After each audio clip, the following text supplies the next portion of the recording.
Welcome to Vision, the show about the College of Arts and Sciences. I'm Karen Brown, and we're doing a different show today where our guests are both going to be talking about the same topic and a very exciting topic. And that is something that is happening August 21st, and that is an eclipse that we will be able to see here in Starkville and many different places across the United States. I'm sitting here with Dr. Donna Pierce, who is an astronomer and is here to tell us a little bit about the history of eclipses and also, too, where we can see it and what this will look like for us. Well, thank you very much for having us here today. We're all very excited about the upcoming eclipse on August 21st. But to begin with, this eclipse for us is very special. This is the great American eclipse for us here in 2017. And that's because the area where you'll be able to see the sun completely blocked by the moon is strictly within the continental United States. And how rare is that? And that is so rare that the last time that it was strictly a U.S. total eclipse, the U.S. wasn't even the U.S. yet. It was year 1257, the last time that actually happened. The last time that an eclipse was, a total solar eclipse was even visible from the contiguous United States was in 1979. So for us here in 2017, this is a very special event. And when would be the next time that something like this would happen? Okay, so the next total solar eclipse for us here in the U.S. will be in 2024. So just in a few more years. Now here in Starkville, that won't happen for us again until 2045. And why don't you, I know you've got some images to show us too. Tell us what we can expect as far as what we would see. Okay, so first of all, I have a wonderful image taken from the International Space Station of the moon's shadow cast onto the Earth's surface. And you can see that right here, it's that black splotch.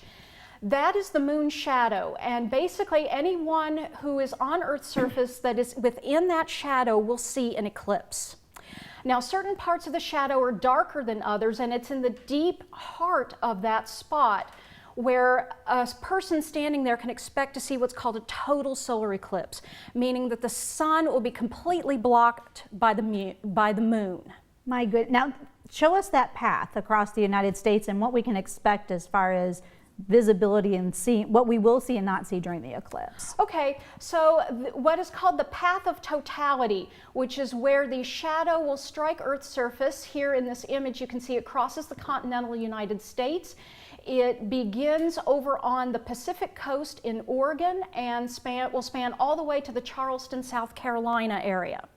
Now, we here in Mississippi are south of that zone of totality. We're pretty close, though. We're very close. We will not actually see the event in totality. However, we are close enough to that line that at the height of the eclipse, we'll see about 90% of the sun's surface completely covered. Which is amazing. It will be very significant here. It will be almost like nighttime has come to us here in Starkville.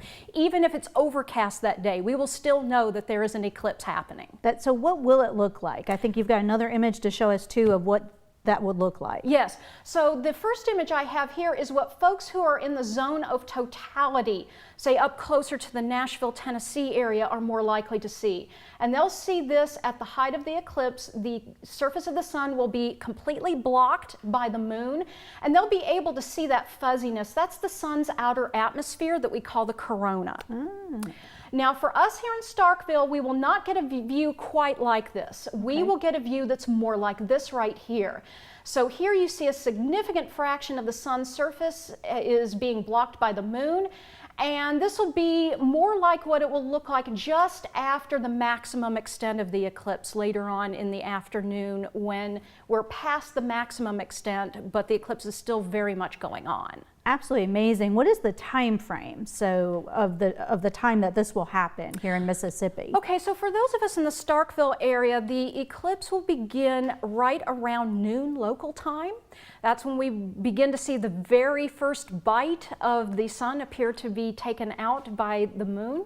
The height of the eclipse, the maximum extent, when the 90% coverage happens shortly before 1:30 p.m. local time. Okay. And the eclipse will be over at about 3 o'clock p.m. that day. Now tell me the historical significance to you as an astronomer, seeing something like that here? Well, it's historically very significant because, as I said, the last time that we had a track like this across the U.S. wasn't even the U.S. It's amazing. It's not only been neat to see, to think about the fact that the last time we saw something like this here in the U.S.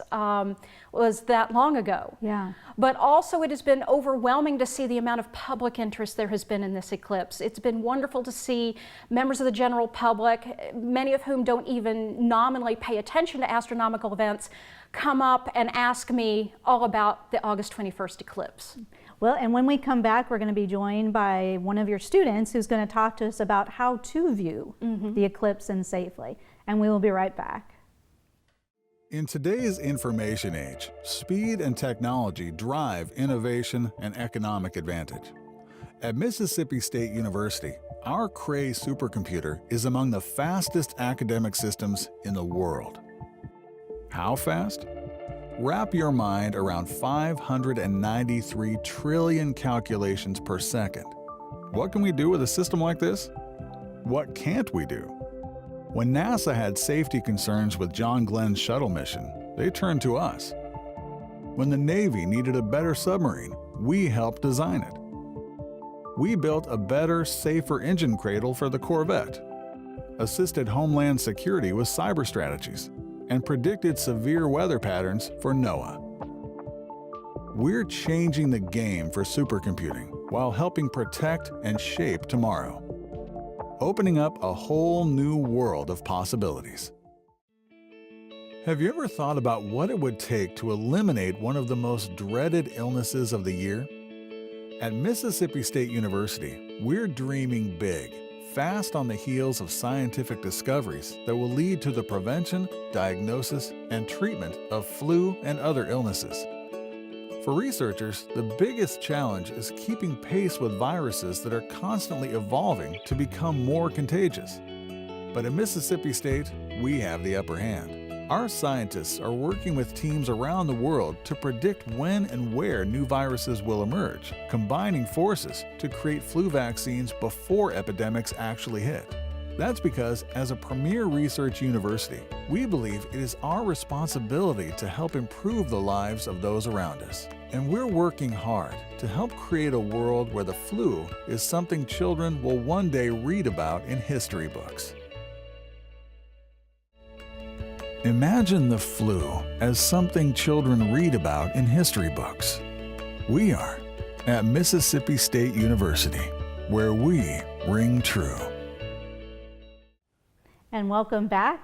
I hope you are as excited about seeing the eclipse as I am after listening to Dr. Pierce. And so we are now going to talk with Randy Neffenegger, a student in astronomy, who's going to talk to us about how to safely view the eclipse. So tell us why it's important that we take safety measures when viewing this eclipse. Well, obviously, one of the first things that you learn growing up is, don't look at the sun. Right. For very true reasons. It's very, very bright, very harmful, but not when you view it safely. So I think I brought a photo of this. When you actually look at the eclipse during when it's in our partial totality there, you'll see that it's still very much the sun is shown, which is very bright. So we have these handy dandy viewing glasses that we'll be handing out on the drill field. And so you can put these on right over your glasses if you have them.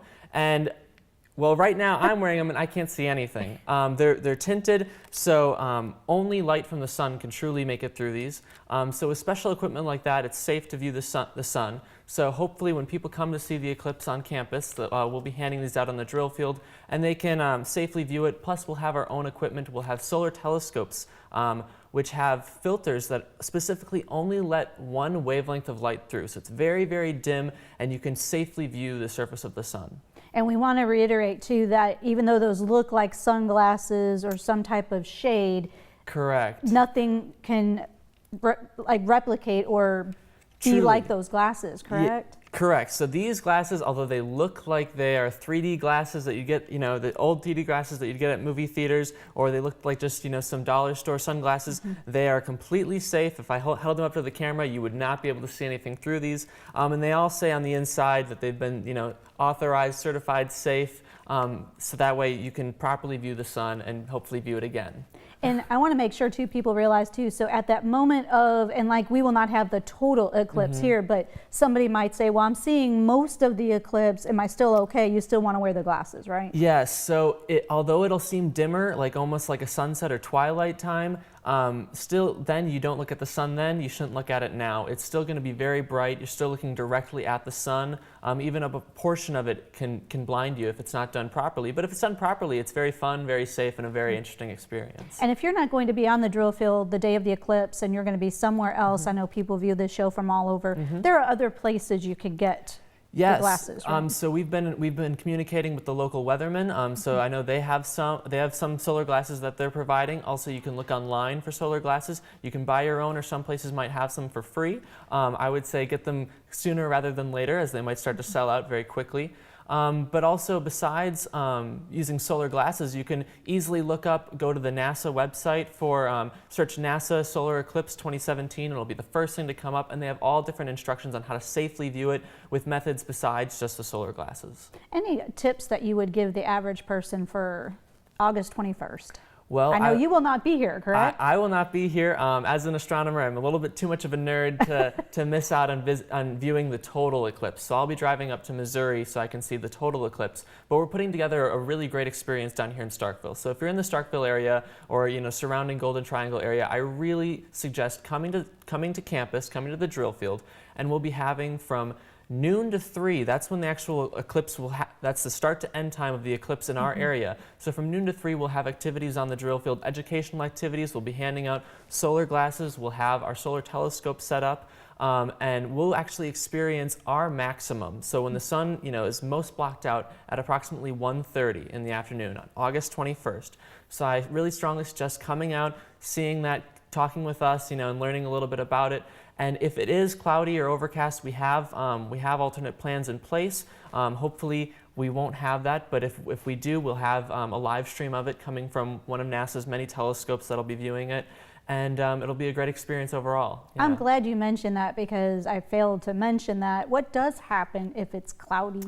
Or raining? So if it's cloudy or it's raining, you still have this amazing experience of the fact that it will be dark outside. You will still see that, because obviously there's no sunlight above the cloud either. But you won't actually be able to see the eclipse. But what we will be doing is we will have a live stream of it projected on a screen in the new Old Main building. And with the amount of telescopes there are in the world, we're going to see it one way or another. But hopefully, if you don't get to see it, knock on wood, that if you don't get to see it this time, hopefully in 2024, when it passes through the other parts of the country, you'll be able to see it then. Well, great. Thank you so much. And we're really proud of everything the physics and astronomy department's doing to help make this a wonderful experience for everyone. Thank you for joining us, and we hope you enjoy the eclipse on August 21st.